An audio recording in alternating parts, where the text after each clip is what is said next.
neponáhľať sa, ja už som to čiastočne spomínala, neponáhľať sa a uvedomiť si, že veľké veci vždy vznikajú z malých krôčikov, z malých každodenných krôčikov, ktoré sú veľmi nenáročné, veľmi jednoduché, ale robíte ich konzistentne.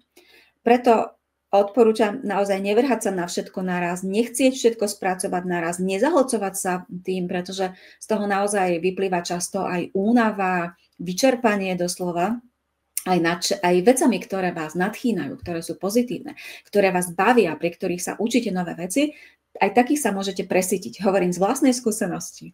Hej, aj dobrého sa dá prejesť, takže určite sa nevrhať na všetko naraz, ale postupovať naozaj strategicky, maličkými krokmi práve v tej oblasti, ktorú ste si vybrali, akože to je tá, na ktorej ja chcem tento rok pracovať. A dám vám príklad, napríklad zo skupiny žien v novom farebnom mentoringu, ktorý sme spustili teraz od januára. Aktuálne ženy majú za sebou diagnostiku, čiže už majú svoje paletky. A začali sme maličkým krokom, že vlastne skúmajú, hľadajú a učia sa nájsť tzv. Svoje osobné farby. To sú farby, ktoré väčšinou máte v tvári alebo podporujú vašu tvár farebne.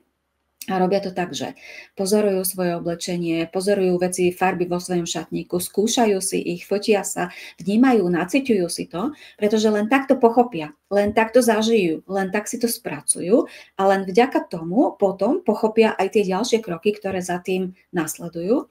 A preto my až neskôr, keď toto bude spracované, pôjdeme na ďalšie témy z oblasti farieb, napríklad témy kombinovania farieb, celkovej tmavosti, psychológie farieb, vzájomného prepojenia, rozloženia na postave a tak ďalej.